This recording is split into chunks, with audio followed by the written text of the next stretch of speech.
mis au code de la mutualité. La matinale de Radio Classique avec David Abiker. Et Guillaume Tabar pour l'éditorial avec Le Figaro. Juste après lui, je recevrai Thomas Gomard. Qui contrôle qui ? Les nouveaux rapports de force mondiaux. Ça paraît chez Talandier. Thomas Gomard est le directeur de l'Institut français des relations internationales. Mais pour l'heure, la politique, mon cher Guillaume, bonjour. Bonjour David. En présentant le dispositif du Parti socialiste pour les municipales, le porte-parole de ce même parti a admis que des alliances avec la France insoumise seraient ponctuellement possibles.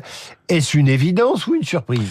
Écoutez, je dirais que c'est une surprise pour tous ceux qui croyaient que la rupture était définitivement consommée entre les socialistes et les insoumis depuis que les premiers avaient refusé de censurer le gouvernement sur le budget. Dans le bloc central, ceux qui étaient les plus gênés par les concessions faites par Sébastien Lecornu répétaient « écoutez, au moins on a réussi à détacher le PS de LFI ». Et puis il faut reconnaître que les insoumis avaient fait tout ce qu'ils avaient pu, et avec un certain succès, pour récupérer au Rassemblement national le mistigris de la diabolisation. Par une rupture avec un certain universalisme républicain au profit d'un communautarisme clientéliste et par une obsession du conflit israélo-palestinien avec des accents frôlant l'antisémitisme. Donc oui, il y avait des raisons sérieuses pour que les socialistes assument un cordon sanitaire avec les insoumis. Eh bien, ça n'est pas le cas. Alors, est-ce que vous ne généralisez pas un peu, mon cher Guillaume ? Le ton des socialistes reste très dur contre les mélenchonistes et d'éventuels accords ne sont prévus que de manière, vous l'avez rappelé, exceptionnelle. Ah, ça c'est sûr, que le PS multiplie les précautions et les restrictions.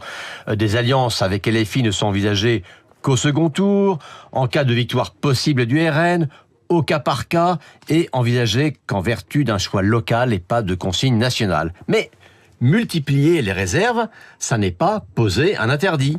Et envisager des cas particuliers, ça revient bien à accepter le principe. Alors, c'est leur choix, mais vous noterez que la même gauche hurle au crime contre la République lorsqu'il pourrait y avoir un soupçon d'entente de la droite avec le RN. Et je dis bien un soupçon, car jusqu'à présent, LR a écarté toute alliance, aussi bien avec le RN qu'avec l'UDR d'Éric Ciotti ou Reconquête d'Éric Zemmour. Alors, à Paris, on voit bien que Sarah Knafo tend la main à Rachida Dati, mais la ministre de la Culture l'a pour l'instant explicitement refusé. Eh bien, ça suffit à la gauche pour qualifier Dati de candidate d'extrême droite. Vous le voyez, d'un côté, le procès d'intention fait aux autres, et de l'autre, l'indulgence avec soi-même face à des alliances radicales. Tout ça, bien sûr, en raison d'intérêts électoraux plus que des principes.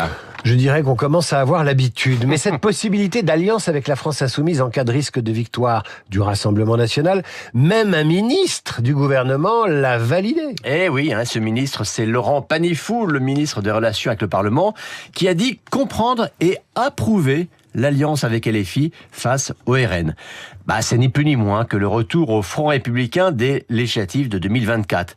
Mais ce qui est étonnant, c'est que le bloc central était, il me semblait, revenu de ce Front républicain à sens unique qui revenait parfois à justifier l'injustifiable. D'Édouard Philippe à Gabriel Attal, la ligne était désormais ni LFI ni RN. Donc la position de Laurent Panifou, qui réintègre les insoumis dans l'arc républicain, est-elle une position personnelle ou celle du gouvernement et des partis qui la soutiennent ?